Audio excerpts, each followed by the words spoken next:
ეხლა მე ვუყურებ ერთ სადამიმოვე ფოტოს, მაგრამ მათ განასხვავებს დეტალები. და იმისთვის რომ ეს დეტალები ვიპოვოთ, ამისთვის ეს ორი ობიექტი ერთი ხედვის არეალში უნდა ყოფდეს. ეს ყველაფერი რომ გადმოვიტანოთ ჟურნალისტიკაში და ჟურნალისტების მაგალითზე მოგიყვეთ, მაგალითად ჩვენ რომ რაიმე საკითხს ვაშუქებთ და იქ რომ დავინახოთ, ასე ვთქვათ, სხვაობები პოზიციებს შორის, სხვადასხვა პოლიტიკურ ჯგუფებს შორის, არსებულ პოზიციებს შორის, ამისთვის სწორედ აი ეს პრინციპი გვჭირდება, რომ ორი ან იმდენი მხარე, რამდენი მხარეც ამ ამბავს ყავს, შევძლოთ ერთ სივრცეში დავსვათ და თანაბრად გქონდეს შესაძლებლობა რომ დაუსვათ მათ შეკითხვები. მაგრამ უკვე ძალიან ბევრი წელია ქართული მედია ამ შესაძლებლობას არის მოკლებული. მეტიც დავაზუსტე და უკვე 2019 წლის შემდეგ საერთოდ აღარ დადიან ქართული ოცნების წარმომადგენლები თქვენთვის ცნობილ სატელევიზიო გადაცემებში. იქ აქვთ ხოლმე არგუმენტი, რომ ეს ტელევიზიები აფილირდება რომელიმე პოლიტიკურ პარტიასთან, მაგრამ რა შეუძლია მათ გვითხრან ჩვენ 64-ს, რომელსაც ასეთი ტიპის აფილაციები არ გვაქვს, ამიტომაც ჩვენ ვაკეთებთ ყველაფერს იმისთვის, რომ მათთან გავიდეთ ამ კომუნიკაციაზე, რომ დაუბრუნოთ ქართულ აუდიტორიას ერთ სივრცეში მჯდარი სხვადასხვა პოლიტიკური პარტიებს შორის საერთოსა და სხვაობების დანახვის შესაძლებლობა. ასე გვინდოდა რომ ყოფილიყო პირველივე პოდკასტშიც, სადაც მიმოვიხილავთ ორ კანონს, ეს არის ერთი ცვლილებები მაუწყებლობის შესახებ შესულ, ასე ვთქვათ, კანონში, ცვლილებებზე 18 ინიციატორი ყავს ამ ცვლილებებს, მაგრამ ამ 18-დან 13 დღიანი, ასე ვთქვათ, მუშაობის შედეგად ერთი დეპუტატიც კი ვერ მოიყვანეთ, რომელიც დამაზუსტებელ შეკითხვებს უპასუხებდა და მეორე კანონი ეს არის ფარა. და პოტენციურად ორივე კანონი თანაბრად შეიძლება იყოს საფრთხის შემცველი როგორც სამოქალაქო სექტორისთვის, ასევე მედიისთვის. მაგრამ როგორც უკვე გითხარით, ჩვენ მცდელობების მიუხედავად 18 ინიციატორიდან ერთი დეპუტატიც კი ვერ მოვიდა, რომელიც გვიპასუხებდა ბუნდოვან საკითხებზე. არადა ის დეპუტატები არიან, რომლებსაც უნდათ რომ ქართულ მედიას ბრიტანული სტანდარტი დაუწესონ. თუმცა ჩვენთან იქნებიან სტუმრად თამთამი ქელაძე, ის არის სოციალური სამართლიანობის ცენტრის დამფუძნებელი და ხელმძღვანელი და მისმა ორგანიზაციამ ორივე კანონი შეისწავლა და ორივე კანონში ხედავს საფრთხეებს ქართული დემოკრატიისთვის და ასევე გვეყოლება სტუმრად ამერიკის მცოდნე დოქტორანტი თბილისის სახელმწიფო უნივერსიტეტიდან გიორგი ლაბაძე, რომელთანაც ვისაუბრებთ რა პოლიტიკური და ასე ვთქვათ საზოგადოებრივი წინაპირობები უძღოდა წინ ან სახელმწიფო უსაფრთხოების რა ტიპის გამოწვევები უძღოდა წინ ამერიკის შეერთებულ შტატებში 1938 წელს მიღებულ კანონს ფარა. მაშასე ამ პოდკასტში ჩვენ ვისაუბრებთ სწორედ ამ ორ მნიშვნელოვან კანონთან დაკავშირებულ გამოწვევებზე. სალამი თამთა, ძალიან მოგება რომ მოხვდით ჩვენთან ამ თემაზე სასაუბროთ. როგორც უკვე აღნიშნეთ შესავალში, დღეს ვისაუბრებთ ორ კანონზე. აქედან ერთი არის ცვლილებების უკვე არსებულ კანონში დაგეგმილი ცვლილებები და ამის შეტანა უკვე მიმდინარეობს, საქმე ეხება მაუწყებლობის შესახებ კანონს და მეორე ეს არის ასე ვთქვათ ფარას ქართული ვერსია და რამდენადაც სოციალური სამართლიანობის ცენტრის მიერ ორივე ასე ვთქვათ კანონთან დაკავშირებით არსებობს საკმაოდ კრიტიკული ანალიზი, ძალიან საინტერესო იქნებოდა ამ თემაზე თქვენთან საუბარი, თუმცა მანამდე მინდა რომ აი რაზეც მონოლოგში საუბრეთ, ამაზეც მოვისმინოთ თქვენი აზრი, რამდენად მნიშვნელოვნად მიიჩნევთ, რომ ხელისუფლებამ აღადგინოს ის, ასე ვთქვათ, პრაქტიკა, რაც 2018-2019 წლამდე რაღაცნაირად ნორმა იყო, რომ ისინი დადიოდნენ კრიტიკულ მედიაშიც და ასევე მონაწილეობას იღებდნენ დებატების ფორმაშიც. აქ ჩემი შეკითხვა უფრო ის არის, რას კარგავს ერთი ჩვეულებრივი მოქალაქე, როდესაც ბოიკოტის რეჟიმშია ხელისუფალი კრიტიკულ მედიასთან? მივესალმები თქვენს შემაყურებელს. ეს არის ძალიან მძიმე თემა და მრავალჭრიანი საკითხიც, ხო? იმიტომ რომ ერთის მხრივ ეს უკავშირდება ანგარიშვალდებულების საკითხს, იმიტომ რომ ქართული ოცნებისთვის ეს გახდა რაღაცა ტიპის კომფორტის ზონა მათი ლიდერებისთვის და წარმომადგენლებისთვის, რომ სხვავე კითხვებს, კრიტიკულ კითხვებს არ უპასუხონ და საკუთარი პროპაგანდისტული იდეოლოგიური ხაზი ცალკარში გაატარონ წინააღმდეგობების გარეშე. და ამავდროულად ეს იყო სტრატეგია პოლარიზაციისთვის. ქართული ოცნებისთვის პოლარიზაცია არის მართვის ლოგიკა და მოდელი. ეს არ არის უბრალოდ თამდევი შედეგი, ხო, გარკვეული პოლიტიკური პროცესების, არამედ ეს გახდა მიზანმიმართული პოლიტიკა, რომ შეექმნათ საინფორმაციო პოლიტიკური, კულტურული, ასე ვთქვათ, ჯგუფები, ბაბლები, მათ გარშემო, ოპოზიციის გარშემო, და იმდენად გაეხლიჩათ საზოგადოება, რომ მათთვის შესაძლებელი გამხდარიყო მათ ელექტორატზე სრული კონტროლის მოპოვება, ხო? იმიტომ რომ თუ შენ მხოლოდ შენ ელექტორატთან ხარ ანგარიშვალდებული და ასე ვთქვათ, მოსახლეობის დანარჩენი ნაწილი სადღაც არც გაინტერესებს, ხო? რას ფიქრობ შენზე და შენ ცდილობ რომ იდეოლოგიურ ჰეგემონურ სტაბილურობას მიაღწიოს სწორედ იმ ამორჩევლების იმ წრეში, რომელიც მხოლოდ შენ გისმენ, მაშინ ისინი აი ამ საინფორმაციო ველის პოლარიზებით პრინციპში აი ამის კულტივირებას ახდენდნენ. და დღეს ჩვენ ვხედავთ ამის ძალიან მძიმე შედეგებს.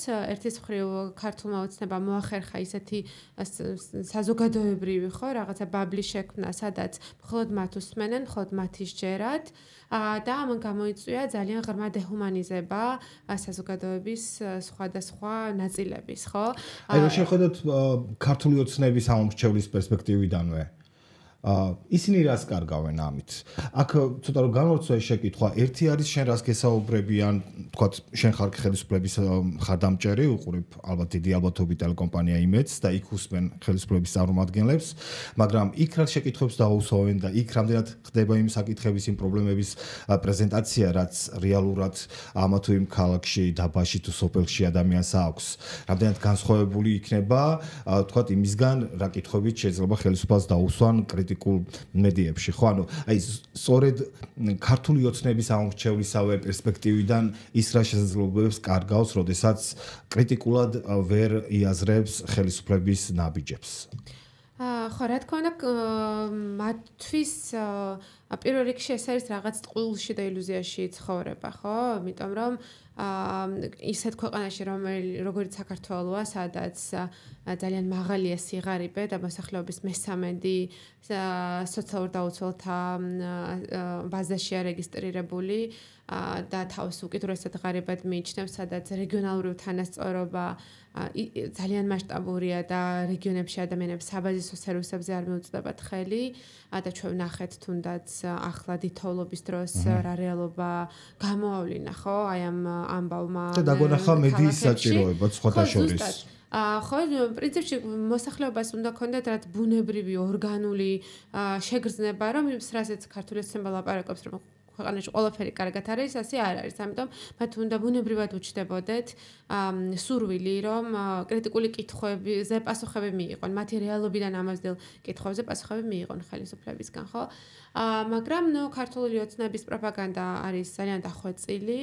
ეს არის მთელი ინდუსტრია, რომელსაც ისინი ამუშავებენ და მისი მიზანი სწორედ აი ამ ნდობისა და უპირობო, ასე ვთქვათ, ხარდაჭერის მოპოვება მის ამორჩევლში. თუმცა ჩემთვის საინტერესო იყო ბოლოს სოციალური კვლევისა და ანალიზის ინსტიტუტის მიერ გამოქვეყნებული ანგარიში, რაოდენობრივი ანგარიში, რომელიც აჩვენებს, რომ საკმაოდ გაზრდილია ოპოზიციური მედიების ნახვის მაჩვენებელი, რომელიც თითქმის უტოლდება იმედის გულისხმობს სოციალურ მედიას, ინტერნეტ ნაწილს თუ სატელევიზიო რეიტინგებს. მე როგორც მახსოვს, ეს იყო რას უყურებთ ასეთი კითხვა, რომელ არხს. ზუსტად არ მახსოვს კითხვა სოციალურ ქსელებზე bis გზით ნახვაზე იყო თუ ტელევიზიით, მაგრამ ძალიან იყო გაზრდილი ოპოზიციური მედიის ასე ვთქვათ, ყურებადობის მაჩვენებელი, რაც მათ შორის მიანიშნებს იმას, რომ მათ შორის ქართული ოცნების ამორჩეველი აცნობიერებს, რომ ქვეყანაში პოლიტიკური კრიზისია და ის, რასაც მათ იმედი ეუბნებათ, არ არის საკმარისი და რეალობას არ ასახავს. ამიტომ მნიშვნელოვანია, რომ ქართული ოცნების ამორჩეველმა გადართო ოპოზიციურ მედიაზე, მაგრამ ალბათ ისმო დიდი კითხვაც ახერხებს თუ არა ოპოზიციური მედია ეს მაყურებელი შეინარჩუნოს. ხო, და როგორ ზრუნავს იმაზე, რომ მათ რეალობა ისე დაანახოს, რომ რაღაცნაირად მათთვის რთული არ იყოს ამის მოსმენა. გულისხმობ ხო იმდენად პოლარიზებული, იმდენად ასე ვთქვათ, გაზვიადებული არ იყოს და დამღლელი, რომ მათთვის იმ თავით არასანდო გახდეს ეს კონტენტი, ხო? და საინტერესო ალბათ ისიც, რომ ამავე კვლევებით ჩვენი მოსახლეობის ძალიან დიდი ნაწილი, 70% დაახლოებით ფიქრობს, რომ ქვეყანაში პოლიტიკური კრიზისია და ამ კრიზისს ქართულ ოცნებას აბრალებს. და ალბათ ეს გადმორთვისა და ახალი რეალობის გააზრების ეს ტენდენცია სწორედ აიქედანაც ამოიზრდება. ამიტომ ფუნდამენტურად მნიშვნელოვანია, რომ დღეს მედიამ ეს მომენტი სწორედ გამოიყენოს და დეპოლარიზაციული სტრატეგიები გამოიყენოს. ხო, ხა ჩვენ პოლარიზაციაში პირველ რიგში ქართულ ოცნებას ვადანაშაულებთ, მაგრამ უნდა ვაღიაროთ, რომ ოპოზიციური ჯგუფები, პარტიები და მედიები ასევე ძალიან ბევრს აკეთებენ პოლარიზაციისთვის და საზოგადოების გახლეჩვისთვის, ხო? ამიტომაც ეხლა ეს კრიზისის მომენტი ძალიან მნიშვნელოვანია, რომ მედიამ სწორედ გამოიყენოს და მოახერხოს ისეთი დეპოლარიზაციული შინაარსის შექმნა, რომელიც მათ მიმართ ნდობას დააბრუნებს და რაღაცა ტიპის სუბვერსიას, ხო, აი რაღაცა ცვლილებებს მოიტანს თავად ქართული ოცნების მაყურებელში თუ ამორჩეველში. ხო, ჩვენ ხშირად ვსაუბრობთ ხოლმე 64-ში არა მხოლოდ სახელმწიფო მედიის პრობლემებზე, არამედ მათ შორის ოპოზიციური მედიის პრობლემებზეც. ცხადია წლების განმავლობაში იქაც ხედავდით პრობლემებს, მაგრამ ასევე ხედავთ პროგრესსაც. აი ბოლო 10 წელი რო ავიღოთ ეთიკური დარღვევებიდან დაწყებული შინაარსთან დაკავშირებული გამოწვევებით დამთავრებული, ეს არის უფრო მეტად პროგრესირებადი პროცესი და ამაში თავისი როლი შეიტანა სხვათა შორის თვითრეგულირების მექანიზმაც, თვითრეგულირების პრაქტიკამ, რომელიც 15 წელია რაც არსებობს საქართველოში, თუმცა ახლა ახალი საკანონმდებლო ცვლილებები ამას ვთქვათ ცვლის და სახელმწიფოს აკისრებს უფრო მეტ რეგულაციას. ინფორმაციისთვის გეტყვით, რომ 19 თებერვალს მოხდა მისი ინიცირება, რომ მოხდეს ცვლილებების შეტანა მაუწყებლობის შესახებ კანონში. ამ დროისათვის მხოლოდ ერთი მოსმენით არის ის განხილული, თუმცა მთავარი რისი მიღწევად აი ამ 18 ავტორს ამ საკანონმდებლო ინიციატივის 18 ავტორს უნდა, ეს არის რომ გაიზარდოს, ასე ვთქვათ, კაფიო რეგულირება მაუწყებლობის სტანდარტების, იგულისხმება პირველ რიგში აქ კომუნიკაციების კომისიის უფლებამოსილების გაზრდა და როგორც ამბობენ ისინი, მათი მთავარი ამოცანა არის, რომ ბრიტანული მედიის სტანდარტს მიუახლოვდეს ქართული მედიის სტანდარტი. აქ ჩემ შესავალშიც იყო ნათქვამი, რომ ამისთვის ძალიან მნიშვნელოვანია, რომ ხელისუფლებამაც აწიოს დემოკრატიისა და არა მხოლოდ დემოკრატიის, არამედ მათ შორის მართლმსაჯულების, პრესის თავისუფლების სტანდარტები ბრიტანულს ან მიუახლოვდეს მაინც და აქვე უბრალოდ პატარა რეპლიკისთვის ერთ-ერთი ასე ვთქვათ სავალდებულო რასაც მოითხოვს ამ კანონპროექტის ავტორები, ის არის რომ მედიამ დაიცვას ბალანსი, ასევე მედიამ ახალი ამბების გამოშვებაში გამიჯნოს ფაქტი კომენტარისგან, რაც ასევე კარგი ცვლილებაა, თუმცა ძალიან მნიშვნელოვანი იქნება, რომ ეს ერთდროულად და სამართლიანად შეეხოს როგორც სამთავრობო ტელევიზიებს, ასევე სხვა ტელევიზიებსაც და არ იყოს ეს რეპრესიულად გამოყენებული მხოლოდ კრიტიკული მაუწყებლების მიმართ. მე სხვათა შორის თამთა გუშინ ვესაუბრე ტელეკომპანია იმედის გენერალური დირექტორის მოადგილეს ირაკლი ჩიხლაძეს, რომელსაც აქვს თავისი კვირის განაცემა და ასევე ის ხელმძღვანელობს საინფორმაციო ანალიტიკურ მიმართულებას ტელემედიაზე და ვკითხე ამ კანონპროექტის ცვლილებების მიხედვით ხوار შეიძლება მათი საინფორმაციო პოლიტიკის შინაარსიც. და საინტერესოა ახალ ამბებში ისე მოვისმენთ თუ არა, როგორ უწოდებენ ისინი ტელეწამყვანები, ახალი ამბების წამყვანები ოპოზიციას, მაგალითად რადიკალურ ოპოზიციას. ეს შეიძლება იყოს ყველაზე უფრო ასე ვთქვათ სუბუქი ციტატა იმ წოდებებიდან, როგორც მოიხსენიებენ. თუმცა ირაკლი ჩიხლაძე მითხრა, რომ ჯერ არ იცის ამ კანონის ცვლილებები, მე იმედი მაქვს, რომ მას არ ქონდა არანაირი ინტერესი, რომ ასე ვთქვათ ჩემთვის სიმართლე არ ეთქვა. თუმცა ვხედავთ ამოდროულად, რომ ტელეკომპანია იმედიც აშუქებს საკანონმდებლო ცვლილებებს და ხო, საინტერესო იქნებოდა გულწრფელად მოგვესმინა მათი აზრი, როგორ შეცვლის ეს თავად იმედის შინაარსს. კეთილი, მოდი გადავიდეთ ახლა უკვე მიმოხილვაზე. მნიშვნელოვანი იყო აი ამ კონტექსტის ახსნა, რა კონტექსტში შემოდის ქართულ რეალობაში ამ კანონის ცვლილებები, თანაც ხედავთ, რომ ერთპარტიული არის პარლამენტი და წინაც არაფერი უდგას ამ ცვლილებების მიღებას.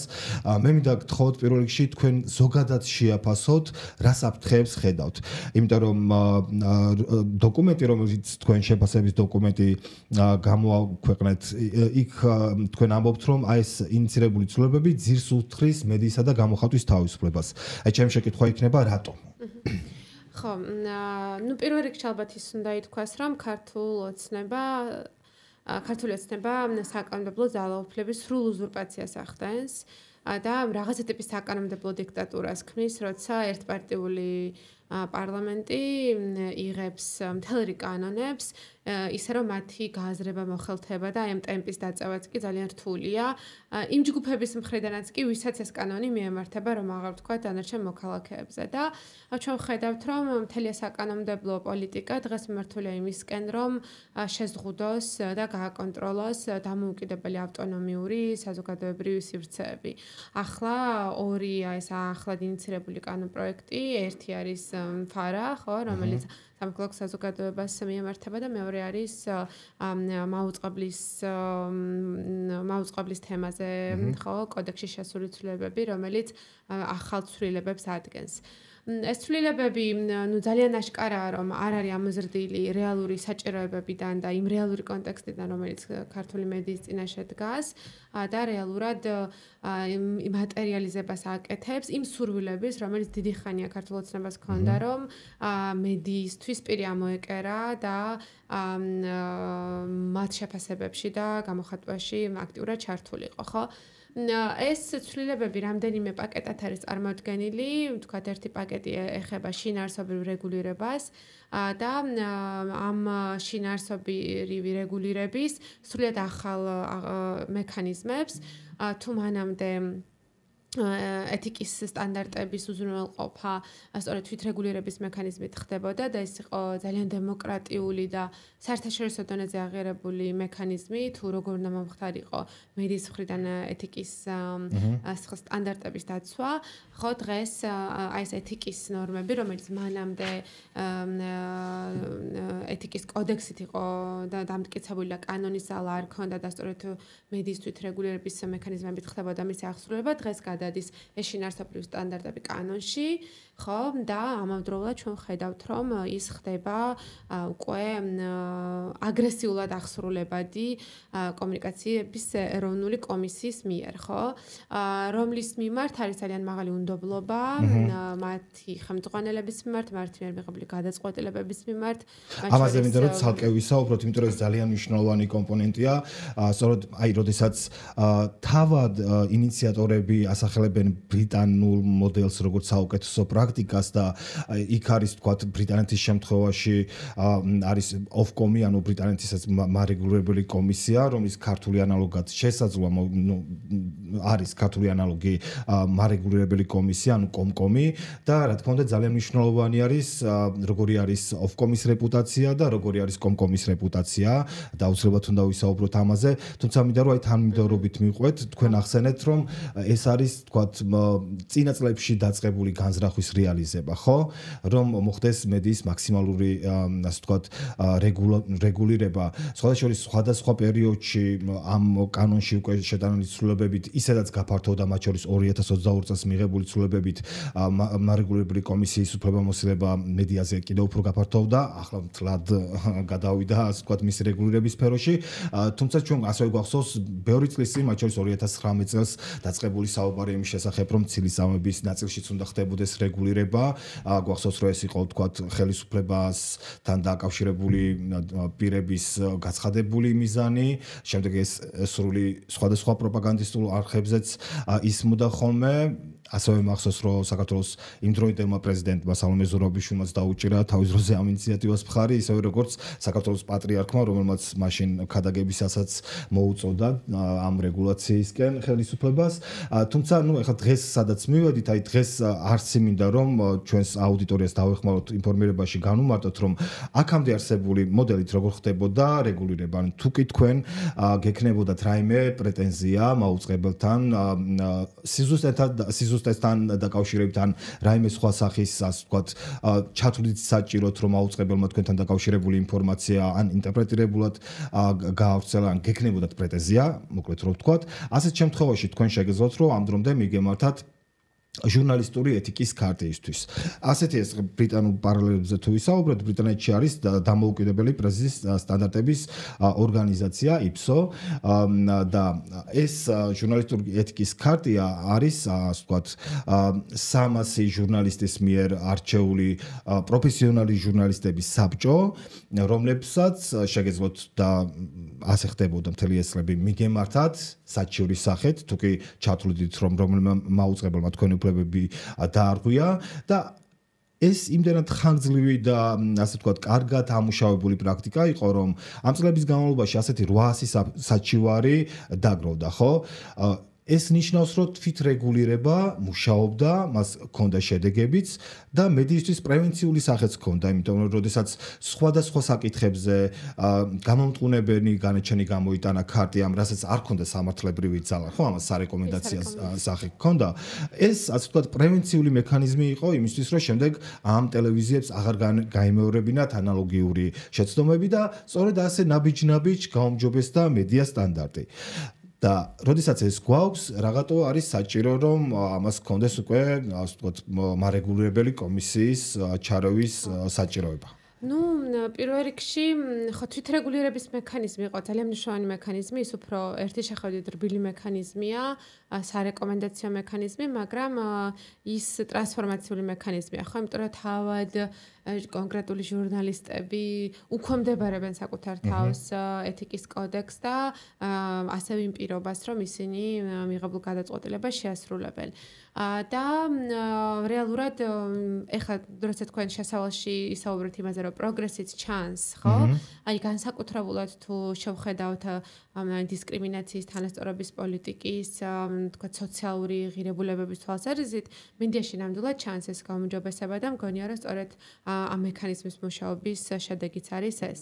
და მათ შორის ის პრობლემები, რომელიც მედიაში ჩანს, თუნდაც დაუბალანსებლობის მიმართულებით, ის გადაწყვეტილება ქართული ოცნების, რომ ის არ წასულიყო ოპოზიციურ მედიაში და თქვა არ ესაუბრა, ხო, კრიტიკული მედიის წინაშე. ამან თავისი გავლენა ასევე ოპოზიციურ მედიაზეც მოახდინა, ხო, როცა პრინციპში ისინი ცალკარში საუბრობდნენ და ცალკარში ამზადებდნენ მასალებს, ხო? არჩევანს თვითონ ხელისუფლება არ გვიტოვებდა. ამიტომაც ხო, მოკლედ იმის თქვა მინდა, რომ თვითრეგულირების მექანიზმი იყო უფრო რბილი მექანიზმი, მაგრამ მან გამოიწვია ეს ტრანსფორმაციები მედიაში და კიდევ უფრო მეტ შედეგებსაც გამოიწვევდა მომავლისთვის. ახლა ხელისუფლებას უნდა რომ დაასაჯოს ჟურნალისტები, ამიტომაც ერთის მხრივ კომისიაში გადააქვს ეს მანდატი და ბუნებრივია, რომ კომისიას გაცილებით უფრო ხისტი ბერკეტები აქვს, ხო? და სადამსჯელო სახე ექნება ამასთან. რა თქმა უნდა, იმიტომ რომ შეიძლება ჯარიმები და ზოგჯერ ლიცენზიის შეჩერებაც კი შეიძლება მოყვეს. ეხლა აი რომ შევხედოთ, ხო, მაგალითად ჩდება 54 მუხლში ასეთი ჩანაწერები, ხო, რომელიც ძალიან აბუნდოვანებს ღვარს ფაქტებსა და მოსაზრებებს შორის. და ამცირებს საავტორო გადაცემებშიც კი ამცირებს ჟურნალისტის უფლებას გააკეთოს შეფასებები და გააკეთოს ინტერპრეტაციები, ხო? ის მაგალითად აი ყველაზე რთული ჩანაწერები, რომელიც ამ ცვლილებებში გვხდება, ამდაგვარია, ხო? მაგალითად, აქ საუბარია ამაზე, რომ ახალი ამბების პროგრამაში პოლიტიკური და სხვა სახის გაშუქებისას მაუწყებელმა უნდა უზრუნველყოს ბალანსის დაცვა თითოეულ პროგრამაში და პროგრამის თითოეულ ციკლში. ხო, იმიტომ რომ შეიძლება მთლიანობაში ბალანსი იყოს დაცული, მაგრამ რაღაც თითოეულ პროგრამაში და ციკლში ამის დაცვა რთული იყოს, ხო? ან მაგალითად, საუბარია, რომ საავტორო პროგრამაში ადეკვატურად უნდა იყოს წარმოდგენილი ყველა საგულისხმო ალტერნატიული მოსაზრება. ძალიან სადაუარი და ძალიან ინტერპრეტირებადი. ფაქტის ან აზრის დამახინჯება და განსხვავებული აზრის არასწორი ინტერპრეტირება. აი ეს ჩანაწერები, ხო, როცა საუბარია, ესე იგი, ყველა ალტერნატიულ მოსაზრებაზე. ეხლა ამის განჭვრეტა ძალიან რთულია, კონკრეტულად ისმება, აი ამაზე მინდა რომ შევჩედეთ თამთა, იმიტომ რომ საკმაოდ ბუნდოვანი გამოწვევის წინაშე აყენებს ეს ჩანაწერი მედიას, იმიტომ რომ ძალიან ძნელია განსაზღვრო, ანუ წესები გვჭირდება იმისთვის, რომ ის იყოს მკაფიო. რომ შენ იმას, ანუ პირობა უნდა იცოდე, რა უნდა შეასრულო. როდესაც ჩანაწერში არის, რომ საავტორო უნდა იყოს საავტორო პროგრამაში წარმოდგენილი ყველა საგულისხმო ალტერნატიული მოსაზრება. მე როგორც ერთმა ავტორმა ალტერნატიული მოსაზრებები ცხადია შემიძლია მოვიყვანო აუდიტორიის ინფორმირებისას, მაგრამ რამდენია ყველა? ნამდვილად ხო. და ყოველთვის აი ამ ეს ჩანაწერი ბრიტანეთის მაუწყებლობის კოდექსში ნამდვილად არ გვხვდება. აი ზუსტად ესეთი ჩანაწერი და ამიტომ საუბარი რომ ყველა ჩანაწერი ბრიტანულია, ნუ ეს აბსურდულია. ხო, ჩვენ ინსტიტუციურ საკითხებზე ვისაუბრეთ, როგორ განსხვავდება იქაური ორგანოები, რომლებიც რეპუტაციულად და დამოუკიდებლობის, ინსტიტუციური დამოუკიდებლობისა და ზოგადად ტრადიციის გათვალისწინებით, ხო, თუ მედიას თან როგორ მუშაობს ჩვენი კომისიისგან, მაგრამ მეორეს მხრივ ძალიან აშკარაა, რომ მთელი რიგი სტანდარტები, რომელიც ახლა შემოდის, საერთოდ არ გვხვდება ბრიტანული მაუწყებლობის კოდექსში. ხა ხო ისევ რომ ამას დაუბრუნდ, ყველა საგულისხმო ალტერნატიული მოსაზრება, ხო, იმიტომ რომ თვითონ საკითხზე შესაძლოა ჩვენ თუნდაც იდეოლოგიურ სპექტრში რაღაც რადიკალური მემარჯვენე პოზიციებიდან რადიკალურ მემარცხენე პოზიციამდე ძალიან ბევრი ალტერნატიული მოსაზრება იყოს. ხო, თან უკვე ძალიან პლურალისტურ საზოგადოებაში, სადაც უამრავი პოლიტიკური იდეოლოგიის მქონე ძალა ან საზოგადოებრივი ჯგუფი არსებობს, ხო? ამიტომაც აი ამ პრეტენზიის საავტორო გადაცემაში წარდგენა, როცა საავტორო გადაცემის იდეაც ეგ არის, ხო, რომ მას რაღაცა ტიპის ხაზი აქვს, არ ვიცი, როგორ თქვა, ეს იდეოლოგიური ან ინტერპრეტაციული, მას მოთხოვა, რომ წარმოადგინოს ამ გადაცემაში რაღაცა ასეთი პალიტრა. ან როცა საუბარი აზრის დამახინჯება, ხო, როგორ შეიძლება აზრი იყოს დამახინჯებული, ხო, თუ ეს თავად ავტორის აზრია. ან ხო, განსხვავებული აზრის არასწორი ინტერპრეტირება კიდევ გასაგები ხდება. აი მაგალითად, ასევე საუბარია ამაზე, რომ დაუშვებელია პროგრამაში რომელიმე პოლიტიკური პარტიის, საზოგადოებრივი რელიგიური გაერთიანების ინტერესის ჯგუფის ხარდაჭერა საწინააღმდეგო პოზიციის გამოხატვა. ხო, განსაკუთრებულად ახლა, როცა ქართული ოცნება მაგალითად არც ერთ ეთერში არ მიდის, მის საწინააღმდეგო პოზიციის გამოხატვის დაუშვებლობა რას ნიშნავს კრიტიკული და დამოუკიდებელი მედიისთვის. მე მინდა რომ ასე ვთქვათ, მე მინდა რომ დავაზუსტოთ, აი ეს მინდა დავაზუსტოთ, აქ რა იგულისხმება, ეგ მაინტერესებს ძალიან. ანუ ეს ჩანაწერი ბოლომდაც დააციტირეთ, გულისხმობს თუ არა იმას, რომ მაუწყებელს ეკისრება ვალდებულება და თუ არასწორად მესმის გთხოვთ რომ ამიხსნათ, ანუ ეს მაუწყებელს ავალდებულებს, რომ თუ კი მყავს სხვა პოლიტიკური პარტიები, რომლებიც არ წარმოადგენენ ხელისუფლებას და ისინი თუ კი მიმართავენ თავიანთ ლექსიკაში რაიმე ისეთ შინაარს რაც არ ვიცი ბალანსისთვის მოითხოვს ხელისუფლების მოსაზრებების მოყვანასაც, ანუ ეს უკვე ნიშნავს, რომ კანონთან პრობლემას უქმნის წამყვანს ან მაუწყებელს, ანუ თუ კი თავისინებით არ მიდის ხელისუფლება, როგორ შეიძლება იყოს ხო რაღაც საპირისპირო აზრი. ხო, აბსურდია, იმიტომ რომ ეს ჩანაწერი, ამ ჩანაწერებს წეგან თქვენ აბსოლუტურად სწორად თქვით, რომ იმ ფონზე, როდესაც ის უკვე სამართლის ნაწილი ხდება, ხო, სავალდებულო და მას აღსრულების ისეთი ბერკეტებია მის უკან, რომელიც კომისიას გააჩნია, ხო, რომელსაც სანქცირება და ძალიან მძიმე ზიანის მიყენება შეუძლია მედიებისთვის და ტელევიზიებისთვის, ხო, მაშინ ძალიან გასაგებია, რომ ეს ნორმები უნდა იყოს მკაფიო და განჭვრეტად, იმიტომ რომ არ შეიძლება დავსანქცირდე და პასუხი ვაგო ისეთ ნორმებისთვის, რომელსაც როცა ვკითხულობ არ მესმის რას ნიშნავს. და აქ მაგალითად იმდენად ფართედ წერია, ხო, დაუშვებელია პროგრამაში რომელიმე პარტიისა და ასე შემდეგ, ხო, ხარდაჭერის საწინააღმდეგო პოზიციის გამოხატვა, ნუ ეს მეტწილად ჟურნალისტს მიემართება, რა თქმა უნდა, მაგრამ ჩვენ ძალიან ბუნებრივად შეიძლება გქონდეს კრიტიკული მოსაზრება. ძალიან სადავო არის. აქ არ არის მხოლოდ კრიტიკულ მოსაზრებებზე არ არის, მოდით გავმიჯნოთ ისევ ფაქტები და მოსაზრებები.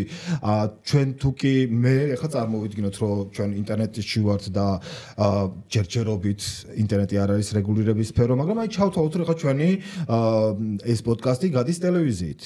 და მაგალითად თემა გვაქვს ნოემბერ-დეკემბრის საპროტესტო აქციები. ან ის საკანონმდებლო რაღაც ცვლილებები, რომლისკენაც არის მიმართული ქართული ოცნება. და მე როგორც ავტორი აუდიტორიას, ასე ვთქვათ, კონტექსტისთვის იმ მახასიათებლების შესახებ ვუყვები, რაც გვაჩვენა ხელისუფლებამ ამ შემთხვევებისას, ხო? ამის აღწერა, ვთქვათ ის, რომ მშვიდობიან მოქალაქეების დროს გამოიყენა არაპროპორციული ძალა, ან ის, რომ აქვს ხელისუფლებას ლეგიტიმაციის პრობლემა, როგორც ქვეყნის შიგნით, ასევე ქვეყნის გარეთ. ანუ ეს ხო ფაქტები არის, მაგრამ ამავდროულად შესაძლოა ეს მარეგულირებამ მიიჩნიოს ხელისუფლების საწინააღმდეგო პოზიციად, ხო? აი სწორედ ეს მაშინებს ამ ბუნდოვნებაში, რომ ფაქტიც კი შესაძლოა მიიჩნიონ ავტორის ინტერპრეტირებად და ეს სერიოზული პრობლემა იქნება. კანონი ძალიან მაღალ რისკებს აჩენს მისი თვითნებური გამოყენების, რომელიც საბოლოოდ ჟურნალისტებს პირს ამოუკერავს და იმ ხელაცენს დაადებს, ხო? თვით ცენზურას, აი ამაზე მინდა რომ გადავიდეთ, ხო, როგორი ეფექტი შეიძლება გქონდეს ამას. თვით ცენზურაში მინდა რომ დავაზუსტო, გულისხმობ იმას, რომ როდესაც რეგულაციები არის ესეთი ძალიან მოჭიმული, შენ რა თქმა უნდა უკვე არ ფიქრობ მედია სტანდარტზე, ერთი არის მედია სტანდარტი და აქ მინდა უბრალოდ თქვა სამართლიანი იქნება ჩვენი 64 ჟურნალისტების მიმართ, რომ ამ საკანონმდებლო ჩანაწერების გარეშეც ამ პუნქტებით ასე ვთქვათ, მიუყვებით მედია პროდუქტის წარმოებას, ისევე როგორც ბევრი სხვა მედია. მაგრამ როდესაც ესეთი ვთქვათ, ზღვარი გადის უკვე სამართლებრივ პასუხისგებასთან, ამან შესაძლოა მედიაში, სატელევიზიო მედიაში ამ შემთხვევაში თვითცენზურის საფრთხეების გააჩინოს, ხო? ნამდვილად ასეა, მე კიდევ ერთი ძალიან პრობლემური ჩანაწერი მინდა რომ წაიკითხოთ და ეგ აზრი გავაგრძელოთ, ხო, პროგრამაში მხოლოდ ერთი დაინტერესებული მხარის მოწვევა აქტუალურ საკითხზე კონკრეტული პოზიციის სრულყოფილი გამოკვლევის მიზნით არ შეიძლება გამოყენებული იქნეს იმ ჯგუფზე თავდასხმის საშუალებად, რომლებიც არ მონაწილეობენ პროგრამაში. ის ჯგუფი ვინ არის, თავდასხმა რას ნიშნავს, ხო? ის რატო არ მონაწილეობს პროგრამაში, ამაზე ხო კითხვები არის მელა. ანუ იმის თქვა მინდა რომ რა თქმა უნდა ესეთი ფართე ჩანაწერები, რომელიც კიდევ ერთხელ მომეფეხარაც ჩამოთვალე, ესეთი კრიტერიუმები არ გვხვდება ბრიტანეთის მაუწყებლის კოდექსში. ერთის მხრივ არის საფუძველი, რომ მედიის წინააღმდეგ გამოიყენონ კონკრეტული ჟურნალისტების წინააღმდეგ გამოიყენონ ეს ჩანაწერები და ხო, რომ დაუბრუნდეთ თვითცენზურას, რა თქმა უნდა, ესეთ კანონებს აქვთ ეგრეთ წოდებული chilling ეფექტი, ხო? ანუ მსუსხავი ეფექტი, როცა შენ უკვე იწყებ შენი შინაარსის კონტროლს იმისთვის, რომ აი ამ კანონის დარღვევის წითელ ზღვარს არ მიუახლოვდე და ეს ხშირად არა მხოლოდ იმათზე ახდენს ნეგატიურ გავლენას, ხო, ვინც დაარღვია და შეიძლება დასანქციერდა, არამედ პირველ რიგში იმათზე, რომლებიც შეცდომ აქამდე არ მივიდნენ, მაგრამ საკუთარ თავს დაუწესონ ცენზურა. მაგრამ ამ კანონის შინაარსობრივი სტანდარტების მიღმა ამ კანონში ძალიან სერიოზული პრობლემა არის ეს დაფინანსების კუთხით დადგენილი რეგულაციები, რომელიც პრინციპში ძალიან მძიმეა, როცა ტელე და რადიო მაუწყებლებს ეკრძალებათ უცხოური ძალისგან პირდაპირ და არაპირდაპირი დაფინანსების მიღება, რომელიც ეხება ყველაფერს, როგორც ფულად თანხებს, ისე ქონებრივ საკითხებს და სხვა მატერიალურ სიკეთეებს. აქ გამონაკლისი მხოლოდ კომერციული რეკლამა, ტელეშოპინგი, სპონსორობა, პროგრამაში პროდუქტის მომზადება, ანუ წარმოება და ის სოციალურ რეკლამებზეც კი ვრცელდება. ანუ პრაქტიკულად ეს ტელევიზიებს, ტელე და რადიო მაუწყებლებს პრაქტიკულად აღარ აძლევს შესაძლებლობას ყავდეთ დონორები და ესეც მგონია რომ ეს ხო ისედაც ხო ფინანსური მდგომარეობა ძალიან მძიმეა მედიაში და პრაქტიკულად მთელი სარეკლამო ბაზარი ხო იმედის იმედზეა მიმართული და თქვათ ყველაზე მდიდარი ტელევიზიები სწორედ სამთავრობო ტელევიზიები არიან ხო მაგრამ ამის მიღმა როცა მათ ეს უცხოური დაფინანსების წყაროებიც შეიძლება გადაეკეტოთ ეს ფინანსურად და ეკონომიკურად მკვეთრად გაანადგურებს ამ მედიას და აქ კიდე იცით რა ერთი ელემენტია რომ დონორების მიერ მხარდაჭერილი პროგრამები თქვა ტელევიზიებში იყო ყველაზე საზოგადოებრივი ტელე და რადიო მაუწყებლობის პროგრამები რომლებიც დონორების მხარდაჭერით ფუნქციონირებს პრაქტიკულად არის ყველაზე დაბალანსებული ყველაზე დემოკრატიული და საზოგადოებრივი ინტერესების მატარებელი პროგრამები ხო იმიტომ რომ დონორები რათა პარტიულ შინაარსებს ძალიან პოლიტიკურ შინაარსებს ისედაც არაფინანსებენ ამიტომ თვითონმა პროგრამამ ხო უნდა დააკმაყოფილოს ეს ტესტი რომ ისინი ნეიტრალურები არიან და საზოგადოებრივ ინტერესებს ხმარდებიან და ახლა თუ ესეთი ცვლილებები გატარდა ეს რეალურად გამოიწვევს იმას რომ თუნდაც სატელევიზიო ბადიდან აი ესეთი საზოგადოებრივი გადაცემები რომელიც მართლა ადამიანის უფლებებზე თანასწორობაზე კეთილდღეობაზე სოციალურ ჯგუფებზე ორიენტირებული მთლიანად გაქრება თან ეს არის ისეთი კონტენტი რომელიც არც ხელისუფლების ასე ვთქვათ პრიორიტეტია და არც ყავს ბიზნესიდან ტელევიზიებს ასეთი სპონსორები ნამდვილად ხო იმიტომ რომ ბიზნესები რაღაცა კონკრეტული მიზნებით მოქმედებენ და პრაქტიკულად ეს მედიებს განსაკუთრებით ტელერადიო მაუწყებლებს პრაქტიკულად აგდებს აი იმაში ხახაში რაღაცა პარტიული ან ბიზნეს დაფინანსების და მათ დაქვემდებარებას მედიების მათ მიმართ დაქვემდებარებას ზრდის და თან ასეთი ბლანკეტური აკრძალვა რომელსაც ან თქო არანაირი სხვა კრიტერიუმი არ აქვს ხო რომელიც ან ოდენობას დააზუსტებდა ან მიზნობრიობას დააზუსტებდა და პრაქტიკულად უბრალოდ მთლიანად ჭრის ამგვარი დაფინანსების მიღების შესაძლებლობას, ეს კატასტროფული იქნება. ამის ანალოგი თუ ნახეთ ბრიტანულ კანონმდებლობაში, ასეთი ჩანაწერი. ეს საერთოდ ჩვენ რაც ვნახეთ, მთელი რიგი თქვათ განმარტებებით ადამიანის უფლებათა საერთაშორისო სამართალში და რეკომენდაციებით ასეთი აკრძალვა დემოკრატიულ ქვეყნებში არ გვხდება და ამავდროულად ძალიან ბუნდოვანია. თამთა აუცილებლად ასევე ინფორმაციული ჩანართის სახით უნდა ვთქვა, რომ აქამდე ხელისუფლების არაერთი მაღალჩინოსანი იყენებდა სასამართლოსაც კრიტიკული მედიების წინააღმდეგ, მათ შორის მიუმართავს კახა კალაძესაც, გრიგოლ ლუაშვილსაც, არ მინდა ვინმე გამომრჩეს, მათ შორის განსაკუთრებით საინტერესო იყო კოორდინირებულად თუ არ ვცდებით 11 ქალაქის მერის მიერ გაკეთებული სარჩელი და ეს მედიის ასე ვთქვათ შემფასებლებს, დამკვირვებლებს უჩენდა იმის განცდას, რომ ეს იყო მიზანმიმართული კამპანია დამოუკიდებელი მედიის, ასე ვთქვათ, ფინანსური დაზიანებისთვის. და აქვე კიდევ ერთი აუცილებლად უნდა ვთქვა, როდესაც ვსაუბრობთ სახელმწიფოს მიერ მედიის რეგულირებაზე, ამისი ჩვენ გამოცდილება უკვე გქონდა სამწუხაროდ და ვიტყვი რატომაც სამწუხაროდ ესეთი გამოცდილება არსებობდა ქართულ კანონმდებლობაში, როდესაც ადმინისტრაციული ორგანოსგან რეგულირდებოდა მედია და ამას მოყვა თავის დროზე 2007 წელს ტელეკომპანია იმედისთვის ლიცენზიის შეჩერება, როდესაც თბილისის საქალაქო სასამართლომ გადაწყვიტა, რომ 7 ნოემბრის არეულობის გაშუქებისას ტელეკომპანია იმედზე გამოყენებული იყო ისეთი მოწოდებები, ციტირებ, რომელიც ხელისუფლების ჩამოგდების პროპაგანდას ეწეოდა, ხო? იმიტომ მოვიყვანე ეს ამბავი, რომ ესეც არის თქვათ ერთგვარი ბერკეტი, როგორ შეიძლება დაკარგონ მაუწყებლებმა ესეთი ტიპის თქვათ რეპუტაციის მქონე მარეგულირების ხელში საერთოდაც ლიცენზია. აქ აღარ არის საუბარი ფინანსურ ჯარიმაზე, ან თვითცენზურაზე, ან ცენზურაზე. და მინდა რომ გადავიდეთ უკვე მარეგულირებელი კომისიის რეპუტაციაზე, მათ შორის კახაბექაურის რეპუტაციაზე, რატომ რა გვიჩენს ეჭვებს, რომ მარეგულირებელი კომისია თუნდაც თანაბრად და სამართლიანად არ მიუდგება ამ კანონის აღსრულებისას ყველა მაუწყებელს.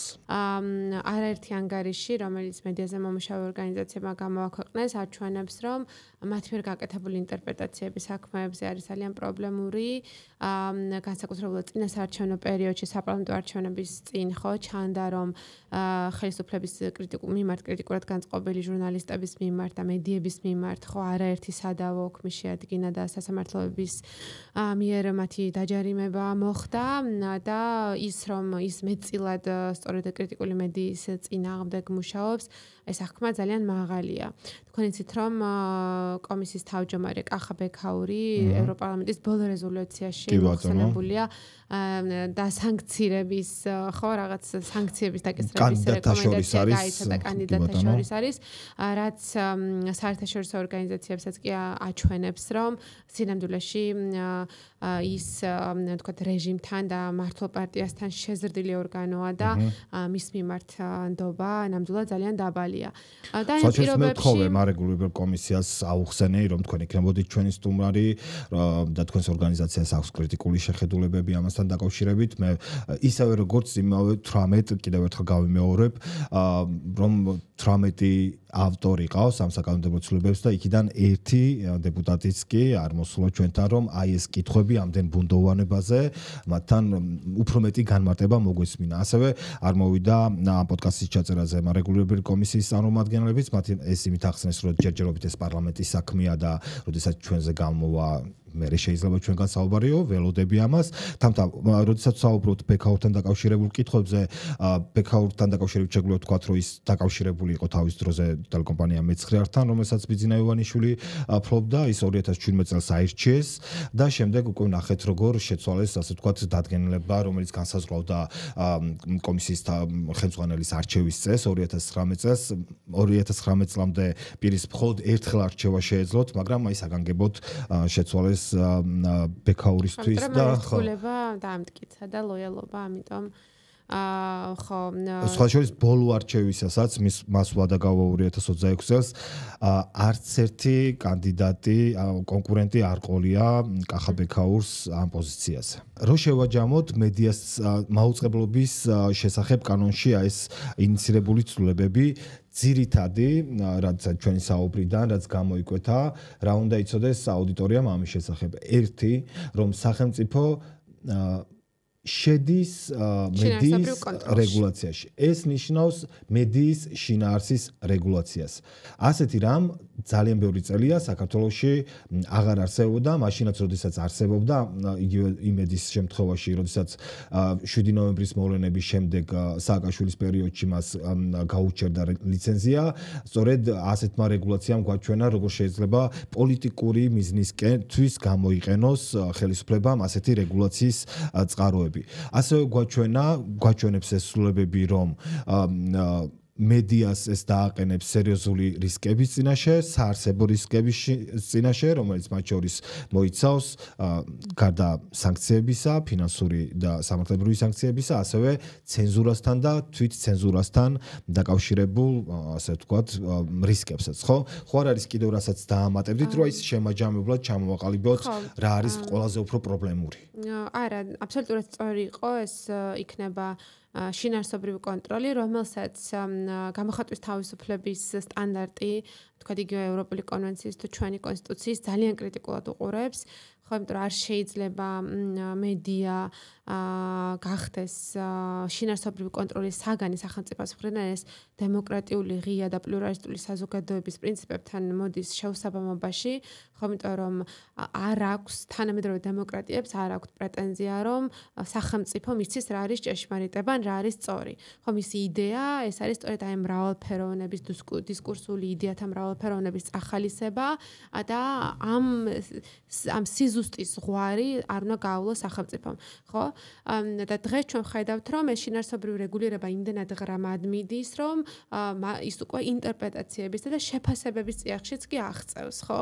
რაც ძალიან სერიოზული პრობლემაა. მეორეს მხრივ ალბათ დაფინანსებას კიდევ ერთხელ უნდა გაუსვათ ხაზი, ხო, რომელმაც შეიძლება წყაროები შეუმციროს და გააკოტროს კრიტიკული მაუწყებელი და კიდევ უფრო მძიმე ალბათ ის არის, რომ მან ის გაზრდის პარტიებზე და ბიზნეს ინტერესებზე მედიის დამოკიდებულებას და ნაცვლად იმისა, რომ ჩვენ ყველანი ვიყოთ დაინტერესებული, რომ დამოუკიდებელი და დივერსიფიცირებული რესურსები ქონდეთ მედიას ამ პირობებში, ის მათ თავი დააღწიონ, ხო?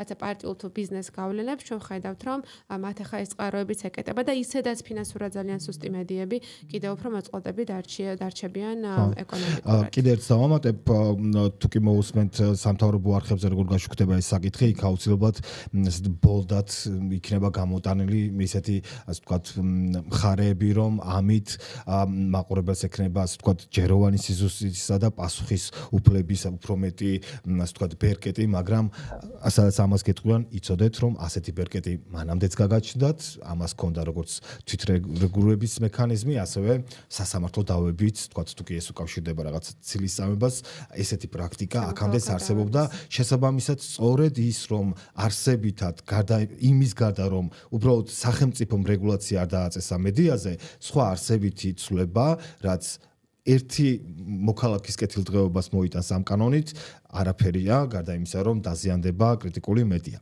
ძალიან დიდი მადლობა, თამთა გთხოვთ, რომ დარჩეთ და აქვე შემოგვიერთდეს გიორგი ლაბაძეს.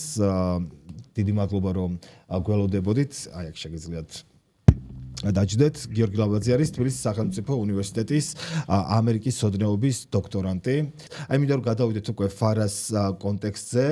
გიორგის თანხმად ვისაუბრებთ უფრო მას ვთქვათ ისტორიულ კონტექსტზე, თუ რა ხდებოდა შეერთებულ შტატებში 40-იან წლებამდე და 40-იან წლებში მეორე მსოფლიო ომის პერიოდში და რა გარემოებები უძღოდა წინ ვთქვათ აი ამ კანონმდებლობის თავდაპირველ მიღებას.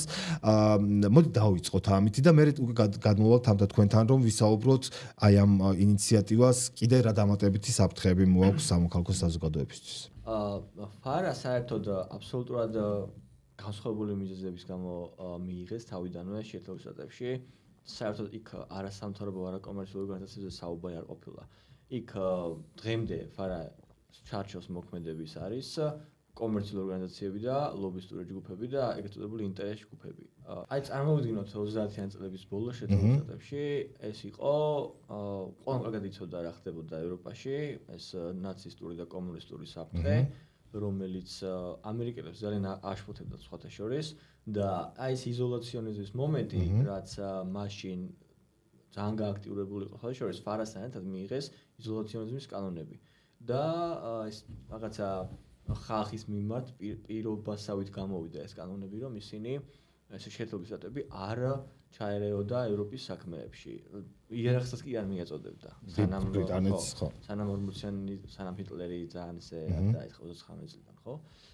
მაგრამ 29 წლამდე იერარქიის მიწოდებაზეც კი იყო პირობა, რომ არ ვაპირებთ არანაირად ამ ხრივაც კი მონაწილეობას.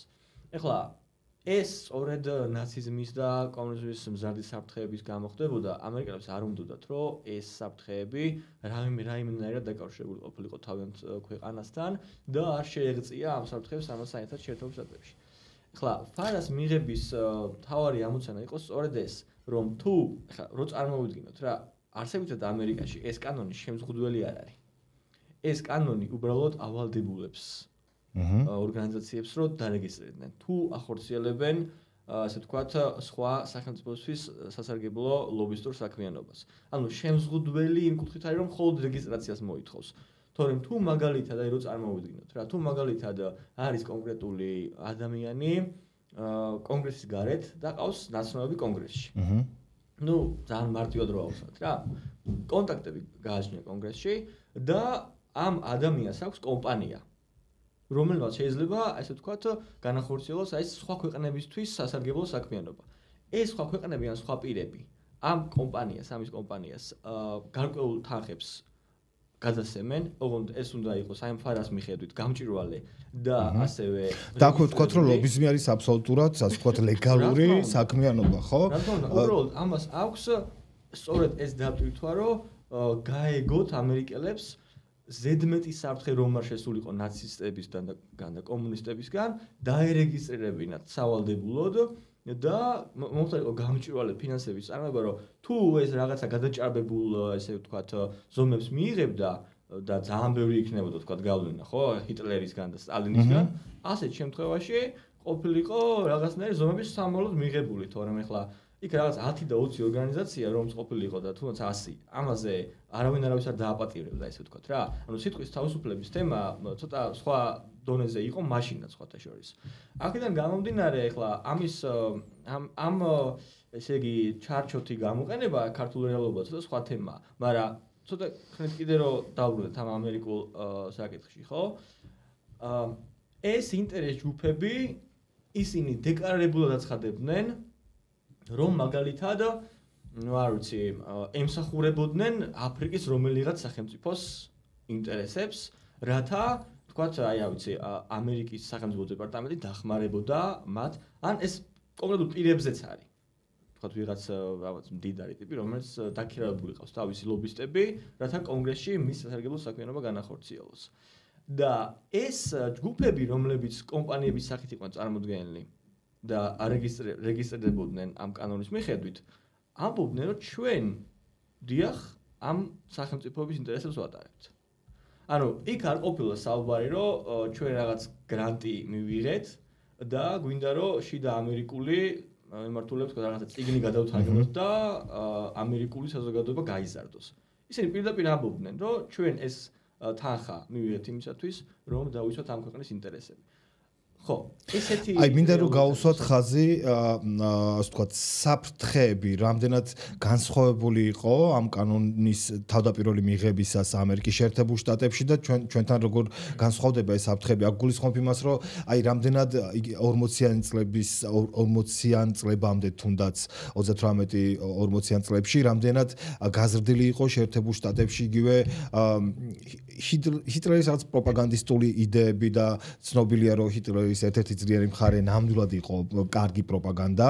რამდენად იყო გაზრდილი ამ პერიოდში თუნდაც იგივე ახსენეთ თქვენ თავადაც იზოლაციონისტური პოლიტიკა და ამასთანავე ვთქვათ ისეთი იდეოლოგიები, რომლებიც არღვევდა სხვადასხვა განსხვავებული რელიგიური თუ სხვა ტიპის ჯგუფებს შორის ჰარმონიულ თანაცხოვრებას. კი, იყო ამის საფრთხეები გარკვეული. განსაკუთრებით კომუნიზმის საფრთხეზე იყო ორიენტირი ამერიკულ საზოგადოებაში 30-იან წლების ბოლოს და მერე 50-იანებში განსაკუთრებულად. ასევე საინტერესო იყო იაპონელებთან მიდგომა. ახლა ჩვენ როცა ვსაუბრობთ ამერიკულ იზოლაციონიზმზე, უნდა გვესმოდეს, რომ ეს არის იზოლაციონიზმი ევროპისგან. თორემ როგორც ასეთი ამერიკის კონტინენტის, ანუ თავიანთი ნახევარსფეროს ათვისება იზოლაციონიზმი კი არა, იმპერიალისტური დამოკიდებულება ქონდა შეერთებულ შტატებს რეალურად ლათინური ამერიკის მიმართ. და ასევე მნიშვნელოვანია წყნარი ოკეანის საკითხი, სადაც იაპონიის შეკავების მიმართულებით ამერიკა ძალიან ბევრს მუშაობდა. იგივე ეს როცა პერლ-ჰარბორზე მოხდა თავდასხმა ჰავაის კუნძულებზე, ხო? სწორედ ამის გამოხატულება, რომ იაპონიას სურდა წყნარი ოკეანის აბსოლუტური კონტროლი, რაც ამერიკისთვის სრულიად კატეგორიულად მიუღებელი იყო. თუ გავავლებთ პარალელებს დღევანდელ ამერიკულ მიდგომასთან, ევროპასთან მიმართებით, შესაძლებელია ეს არის ერთგვარად დაბრუნება რაღაც დონეზე იმდროინდელ პრიორიტეტებში და გულისხმობ იმას, რომ კვლავ წყნარი ოკეანე გახდა თავარი გამოწვევა ამერიკის შეერთებულ შტატებისთვის, მოგხსენება, რომ ამერიკას ორი ოკეანე ესაზღვრება, ხო? მხოლოდ ატლანტიკის ოკეანე არ არის გამოწვევა და ჩინეთის მზარდმა გავლენებმა, მათ შორის მზარდმა ეკონომიკურმა და პოლიტიკურმა გავლენებმა აიძულა შეერთებული შტატები, რომ კვლავ აი ამ წყნარი ოკეანის მიმართულებაზე გააკეთოს უფრო მეტი აქცენტი ვიდრე ვთქვათ ევროპაზე. ეხლა მე ამაში არ გულისხმობ, რომ ამერიკელები ევროპაში ინტერესებს დათმობას აპირებენ, მაგრამ როგორც ვუყურებთ, ჩვენ ისინი ითხოვენ, რომ ევროპამ ცოტა მეტი თვითონაც გააკეთოს, რადგან თვითონ ჭირდებათ ამერიკელებს იქით ყურადღების გადატანა. ხო, აი ამ პარალელებს ცოტა მოგვიანებით ისევ მივუბრუნდეთ. აი ხა მინდა რომ უკვე ძალიან მნიშვნელოვანი მგონია რომ აი ამ კონტექსტზე გვესაუბრა და აი ხა მინდა რომ დავბრუნდეთ უკვე ამ კანონის რა რეალობაში გვაბრუნებს ეს კანონი, უბრალოდ რა ახალ რეალობას ქმნის ფარას შემოტანა საქართველოში, ხო? თამთა აქ ჩემი შეკითხვები იქნება ძალიან ისეთი ცნობის მოყვარე.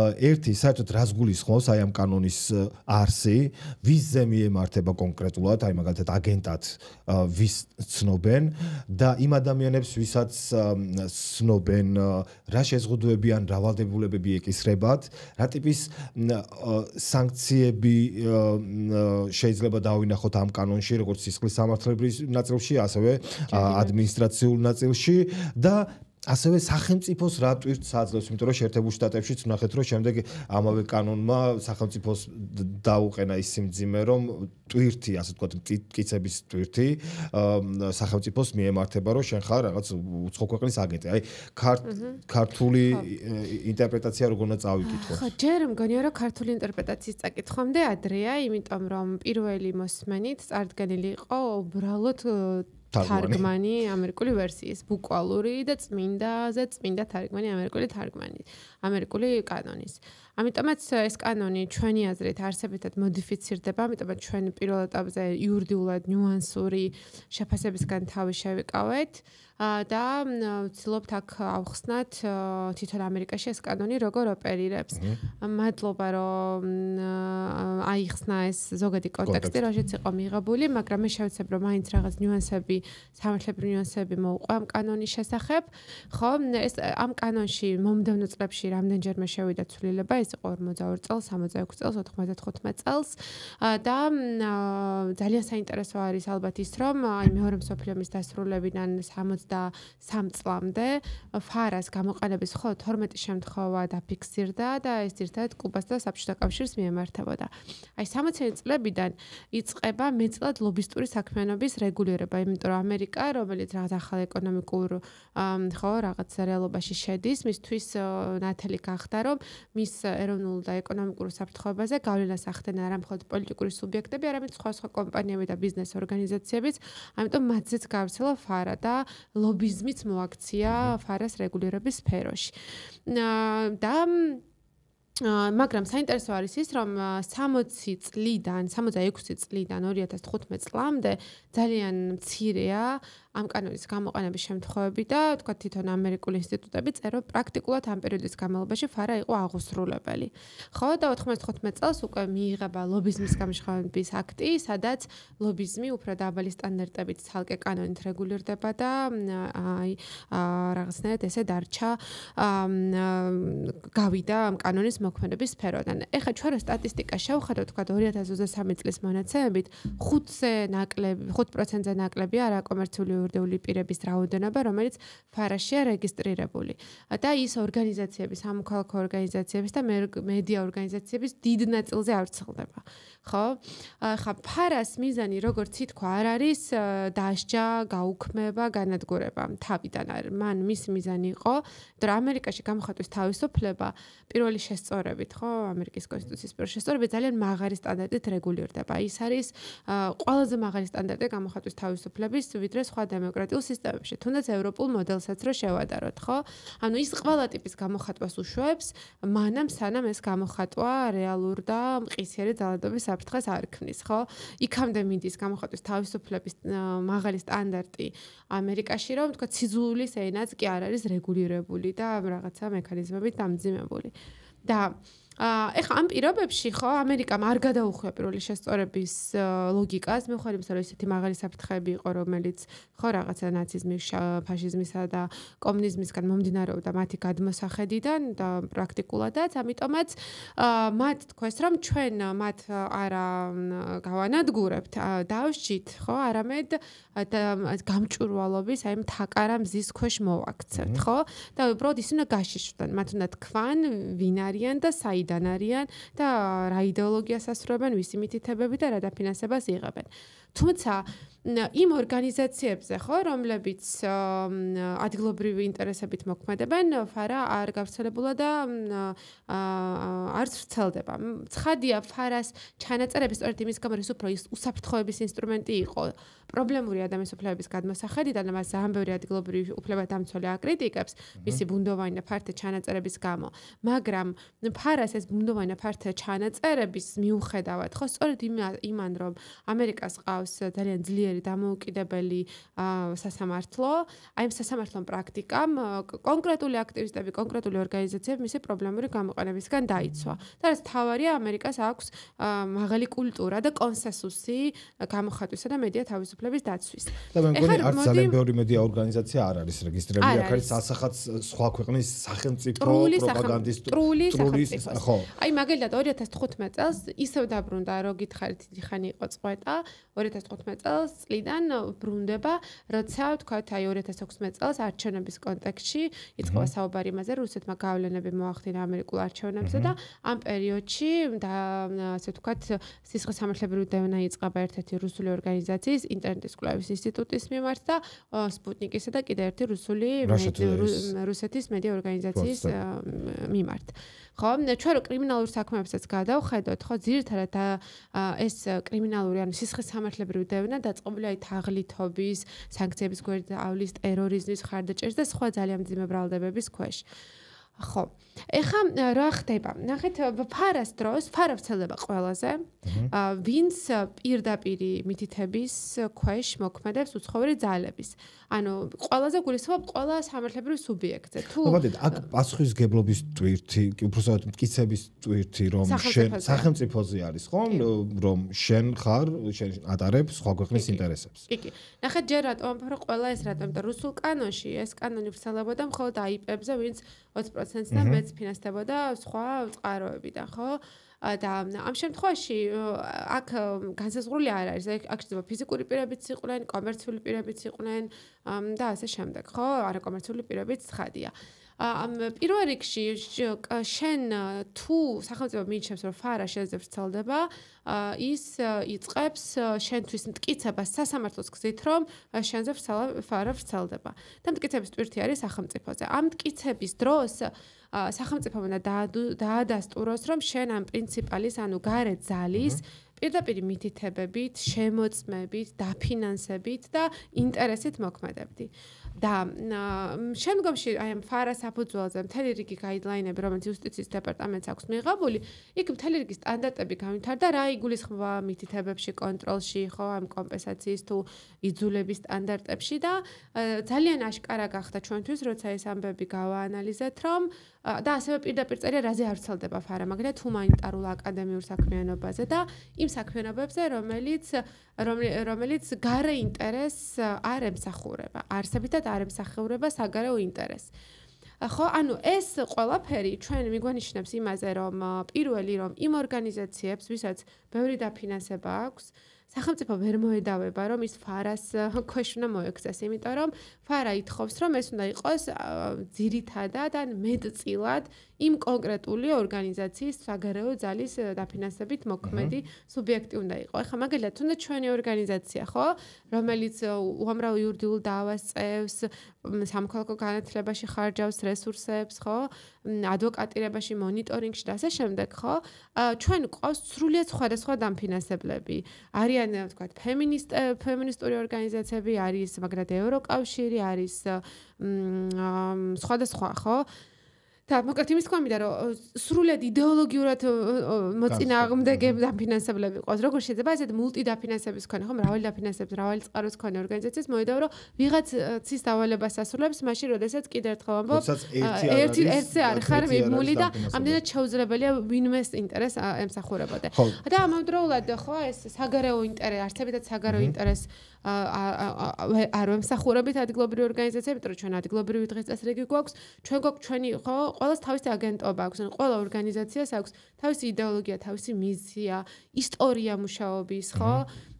შესაბამისად, იმის მტკიცება, რომ ჩვენად როგორია პროექტების მიღების ლოგიკა. მოდი, აი თუნდაც ამაზე ვილაპარაკოთ, ხო, რომ ჩვენ წერთ რა გვინდა რომ გავაკეთოთ. ჩვენ ადგილობრივ საჭიროებებზე, რაღაცა მოქალაქეებთან ურთიერთობით, ჩვენი გამოცემის ცოდნის გათვალისწინებით და ვეძებთ, ვინც ამას დააკმაყოფილებს. ხო, როგორ შეიძლება თქვა, რომ ჩვენ ვიღაცის მითებას ვასრულებთ, მაშინ როდესაც ჩვენ საქმეებად ჩვენთან განსაზღვრავ, დეკლარებული იდეოლოგია გვაქვს, ამ იდეოლოგიას მიზნებს, ამოცანებს, სტრატეგიებს ვასრულებთ, რასაც თავად ორგანიზაცია განსაზღვრავს. ამიტომაც, მოკლედ ჩვენი მოსაზრებაა, რომ თუ ქართულმა ოცნებამ მოინდომა ფარას კოპირება, მაშინ მიხარ იმისა, რომ მე როგორც უფლებადამცველი არ მომწონს ფარა, როგორც ის ამერიკაშიც არის. მაგრამ რაც არის, ხო? თუ მას უნდა რომ ამერიკის კანონი დააკოპიროს, მაშინ მან უნდა ხედველობაში მიიღოს ის სასამართლო და ადმინისტრაციული პრაქტიკა, რომელიც ამერიკული სამართლის სისტემაში ფარას აქვს.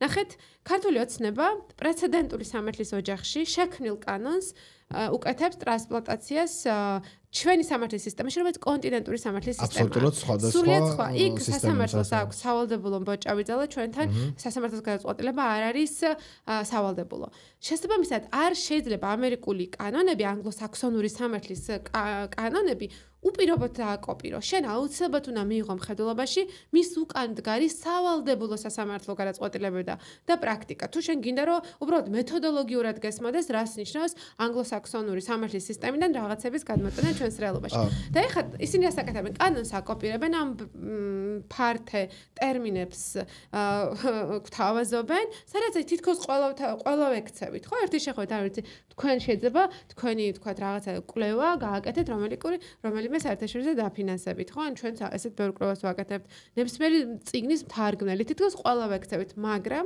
კიდევ ერთხელ ვამბობ, ფარას აქვს ძალიან ვიწრო, ტარგეტირებული მიზანი და ფარა ამერიკაში ჩვენაირ ორგანიზაციებზე არ ვრცელდება. აი ეს მინდა რომ განმარტოთ ცხადად, მე გადავალ გიორგისთან შემდეგ კითხოთ, მანამდე მინდა რომ აი დამაზუსტებლად კითხოთ თამთა მე მესმის, როდესაც არ არის ასე ვთქვათ კანონ პროექტის ინიციატორები არ არიან თანამშრომლობისკენ და საზოგადოებრივ ორგანიზაციებთან თანამშრომლობისკენ და დისკუსიებისკენ მომართულები, მათ შორის აგერ არ გველაპარაკებიან არ ჩვენ და აუცილებლად უნდა ახსნა ეს ჩვენი აუდიტორიისთვის, რომ ორ კვირაზე მეტია, ნუ რაღაც 13 სამუშაო დღეა, მოკლედ რაც აუცილებლად პარლამენტის პრესამსახურთან ამ კუთხით კომუნიკაციას, რომ ორივე კანონ პროექტზე, რომელზეც აქ ვისაუბრეთ, არსებობს ბუნდოვანება, ის მოითხოვს დაზუსტებას, მით უფრო რომ აქედან ერთი კანონი მთლიანად მედიას მიემართება და ჩვენ გვჭირდება, რომ ამაში კარგად გავერკვეთ, ვითხოვეთ კომუნიკაციის აბსოლუტურად, რაც კი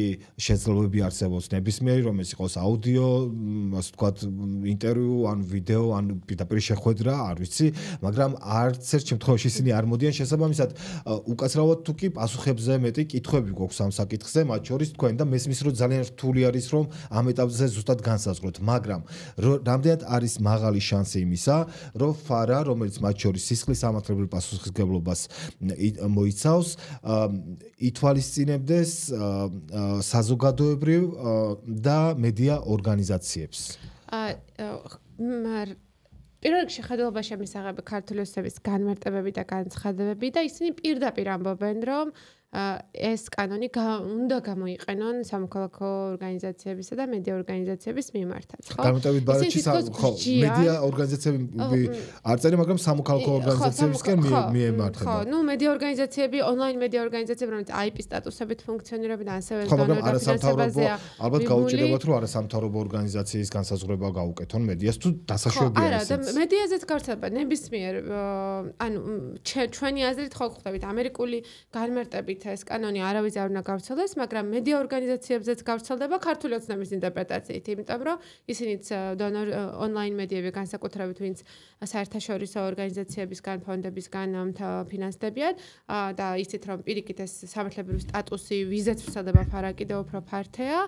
ხო, შესაძლოა ონლაინ მედიებზე ასევე გავრცელდეს. ანუ ისინი ვინც უცხოურ დაფინანსებას იღებენ. ან ქართული ოცნება აპირებს ამის ჩვენს მიმართ გამოყენებასაც, მაგრამ აქ მნიშვნელოვანია იმის თქმა, რომ განსაკუთრებულად ფარა, რომელსაც აქვს სისხლის სამართლებრივი პასუხისმგებლობის ელემენტი, მას ექნება სამოქალაქო საზოგადოებაზე ძალიან მძიმე გავლენა და როგორც კი ამას ქართული ოცნება მოინდომებს, ბუნებრივია, რომ ჩვენ დავიწყებთ სასამართლო დავებს და მათ შორის მიმართავთ სტრასბურგის სასამართლოს, მათ შორის გამოვიყენებთ დროებითი ღონისძიებას, ხო იმისთვის, რომ ეს დამანგრეველი გავლენები შევამციროთ.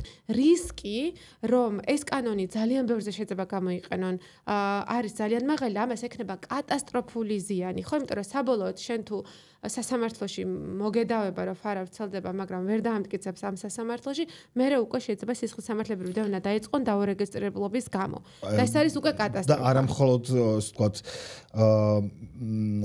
ფლობელებზე, დირექტორებზე, არამედ მათ შორის თანამშრომლებზე. აი ხა მინდა რომ განმარტებითი ბარატიდან, ანუ როგორ ასაბუთებს ამის საჭიროებას ქართული ოცნება, ვკითხულობთ ციტატა, სოფლიოში განვითარებული ბოლოდროინდელი მოვლენები, მათ შორის შეერთებული შტატების ახალი ადმინისტრაციის განცხადებები ადასტურებს საგარეო დახმარების არაჯეროვნად გამოყენების ფაქტების არსებობას და აი ამ კონტექსტში ამ კონტექსტს ქმნის, ასე ვთქვათ, ამ კანონის შემოტანის შემთხვევაში. ეს იყო საუბარი თავიდანვე ამის შექმნის დროს ნაცისტურ და კომუნისტურ საფრთხეზე და ახლა ჩვენ როცა ვაკოპირებთ ამ კანონს არსებითად, ხო, ვითომ და საფრთხეში ყავს ის ხალხი, რომელიც ამდენი ხანი ინსტიტუტების მშენებლობაში გვეხმარებოდა. აი სწორედ ეს იყო იდეაში ხო. კონტექსტი და პოლიტიკა უმნიშვნელოვანესია. ეს კანონი ხო ის ხო არ არის მართლა ეხა ნაცისტები რო წერდნენ და მე ამ მიხედვით რო ხრედნენ ხალხს. ესე ხო აღარ უნდა გავიგოთ კანონები. კანონები უნდა გავიგოთ კონტექსტუალურად და პოლიტიკური მიდგომებიდან გამომდინარე და თუ ჩვენ ვაიგივებთ ნაციზმს და კომუნიზმს იგივე საფრთხედ, რაც ამერიკისთვის იყო დღევანდელობაში ამერიკას და ევროპას ამ საფრთხეებთან ჩვენთან მიმართებით. ეს აშკარად არ არის სერიოზული მიდგომა და დამოკიდებულება. ჩვენ თუ იმ კონკრეტულ ერებზე ან ქვეყნებზე გვექნება, თქვათ, მიდგომა, რომლებიც ძირს უთხრიან საქართველოს სახელმწიფოებას ძალიან დიდი ხანია, ეს გასაგებია და ეს ისედაც უნდა მუშაობდეს, მაგრამ ეხლა ამ რუსული კანონით და ეხლა უკვე ამ ფარათი, როგორც ჩანს, უნდა მიადგნენ უშუალოდ იმ ორგანიზაციებს, რომლებიც ამერიკიდან და ევროპიდან ფინანსდებიან, ხო? ამიტომ რანაირად მოდის სინთეზში ეს ფარასთან, რომელიც მტრულძალებს, ესე ვთქვათ, უფრთხო და არანაირ რეაგირებას არ ახორციელებს მოკავშირეებთან, არ ვიცი, იმიტომ რომ დღეს ჩვენ ამ კანონის მიხედვით ვახორციელებთ რეაგირებას მოკავშირეების წინააღმდეგ და არა მტრულძალების წინააღმდეგ, იმიტომ რომ ძირითადი დონორები და ფინანსელები მოკავშირეები არიან. ეხლა თამთამ ისაუბრა უშუალოდ პროგრამების გამოყენების კონტექსტში, მაგრამ ჩემი აზრით ამას უფრო ფართო საზოგადოებრივი კონტექსტიც გააჩნია იმ კუთხით, რომ დონორების დიდი ნაწილი, რომელიც ხედავს ამ კანონს ზოგადად მიღებულს, უბრალოდ აღარ აგრძელებს თანამშრომლობას ძალიან ბევრ ორგანიზაციასთან. ანუ ორგანიზაციების რაოდენობა, რომლებიც იყვნენ დაფინანსებების მიმღებნი, რეალურად ძალიან შემცირდა. ეს ნიშნავს იმას, რომ ის თანხები, რაც ადრე შემოდიოდა ამ მიმართულებით, არის ან გაჩერებული რაღაც ელოდება, ან სამუდამოდ, სანამ ქართული ოცნება არის მმართველობაში, არის ესე ვთქვათ, ამაზე თავის გავლენა მოახდინა იგივე ტრამპის ადმინისტრაციის გადაწყვეტილებმა, კი ბატონო. და არსებითად ამას რა შედეგი ხა თუ თქვათ ვინმე ინტელექტუალურ შრომაში არ იყო ჩაბმული და ამ გრანტების მეშვეობით კონკრეტულ საკითხებზე არ მუშაობდა, სხვა ადამიანი მუშაობდა, რა ვიცი, აკეთებდა მანქანას ან ყიდდა ბოსტნეულს, ხო, მაგალითად, ხო? და ის ხალხი სამაგიეროდ ვინც იყო ჩაბმული ინტელექტუალურ საქმიანობაში, აქედან შემოსავალს ვეღარ იღებს. და საბოლოო ჯამში ეს ყველა დონეზე აისახება ეკონომიკური მიმართულებით. თუ თქვათ წინა შემთხვევაში, როცა ეს ფული შემოდიოდა 5 კილოვატს ყიდულობდა ადამიანი, ეხლა იყიდეს 2 კილოს. და ის მის შედეგებზეც აისახება საბოლოო ჯამში, მის ფინანსური აზროვნების კომპლექსური ეკონომიკური ეფექტიც მოყვება ამას. ეს შეუძლებელია ესე იყოს და ალტერნატივა ამ ფინანსების, რაც შემოდიოდა ამ მიმართულებით, სად არის? მე ვერ ხედავ რა ჯერჯერობით და თუ ხედავს, ესე იგი ადამიანები ამას, მე ძალიან გამიხარდება. კეთილი, საათზე მეტი დაუთმეთ იმისთვის, რომ უფრო მეტი ინფორმაცია მეგეღოთ მაუწყებლობის შესახებ კანონში ინიცირებულ ცვლილებებზე და ასევე ფარაზე. იმედია, რომ ეს საუბრები იყო ინფორმაციული ჩვენი აუდიტორისთვის. ძალიან დიდი მადლობა. აქვე დავაანონსებ, რომ შემდეგი ეპიზოდი პოლიგონის როგორც უკვე პოლიტიკური პოდკასტისა და ეთმობა პოლიტიკურ დებატებს ჩვენთან არა, ჯერჯერობით არ გვაქვს თანხმობა ქართული ოცნებიდან, მაგრამ ორი ოპოზიციური, ასე ვთქვათ, ლიდერი დაჯდება დებატებზე. ეს არის თამარა ჩერგოლეიშვილი და იაგო ხუჩია, ასე რომ ამის შემდეგ ერთ კვირაში უკვე პოლიტიკური დებატების ფორმატით დაგიბრუნდებით. დიდი მადლობა სტუმრობისთვის და გემშვიდობებით.